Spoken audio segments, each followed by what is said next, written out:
You know, you can probably afford this place now since you got a #1 CD and everything. Yeah, but then I'd never make it here. You know, there's no point having a place like this if you can't live in it. Yeah, you're too busy for that? Yeah, I mean, I'd always like one. It's always nice to live by the seaside. Yeah. It's gorgeous here. So, by the way, congratulations, #1 CD in the whole country. Yeah. That's huge. And it was just announced today, and we get to be with you on such a special day in your life. This is awesome. Thank you. It's kind of, it's all been very, very staggered because it came out in different countries on different days and then charted in different countries on different days. So I kind of feel like it's like a yay and then a calm down and then a yay. And so it's a very weird thing releasing an album and it being successful. You never really know what's going on. Well, this is a huge milestone for you, and yes. You've had quite a few of them. What's been your favorite milestone? I've got to be honest, doing the song for The Hobbit. Yeah, I did the song for the end credits of the Hobbit, and like being a musician, you get to be involved in musical things. You get to play concerts, you get to release CDs, you get to do radio things, you get to have milestones like playing venues and selling an amount of CDs. But to be able to be involved in a film that I'm a geek about is like a very cool thing. So, and that's going to be around forever, so yes, that's really cool to have your name definitely on that.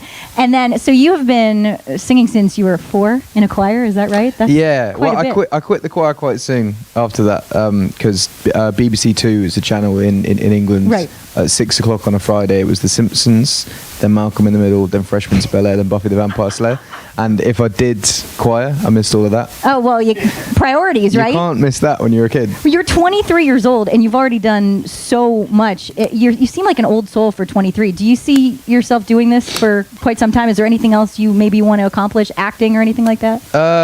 Not really, no. I feel like I don't really want to be a jack of all trades, master of none. I've spent too much time in Hollywood and seen so many people be like, I'm an actor / singer / model / author / and like none of them are the peak of what they do. So if I can just be the peak of one thing, I'm good with that. Like I don't want to step in anyone else's lane either. You know, like I have friends that are actors. If I start being an actor, you'll have one being like, the hell are you doing, dude? Like, this is my thing. Get out of my movie. Yeah, it's like, you know, it's like if Benedict Cumberbatch suddenly picked up a guitar and decided to be a singer-songwriter, I'd be a bit like, really? What you doing? Yeah. Yeah. And speaking of actors, congratulations on being Matchmaker of the Year, Courtney Cox, introducing her to her now fiance. Killer, isn't it? Yeah, yes, that's killer. Pretty good. Yeah. You got a second career there if you're looking for one. What, matchmaking? Yes. I mean, I'm not really a matchmaker. I didn't really, to be honest, she had a party at her house.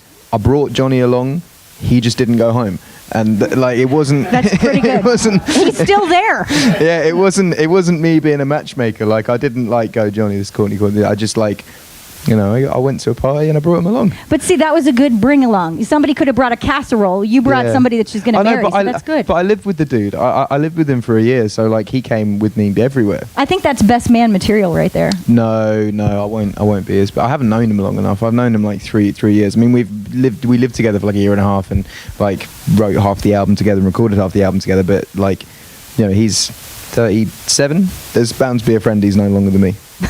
Well, you know what? Congratulations on that, because that's pretty cool, and everybody gives you credit for it. So I'm going to keep giving you credit. Yeah, I mean, I'd like to take credit. It's actually the actual thing wasn't the actual kind of them meeting. I can't take credit for. Isn't it funny how everything gets blown up though in the tabloids and TMZ and everything else? Like everybody looks at you as like you are the matchmaker of 2014. Yeah, well, you know, I'll take that. Take it. Yeah. All right. Well, I only get 3 questions, so they. You only get 3. Yeah. Why don't you ask one more? Okay. Have you got one more? Well, prepared? they limited me to 3, but I guess my one more is.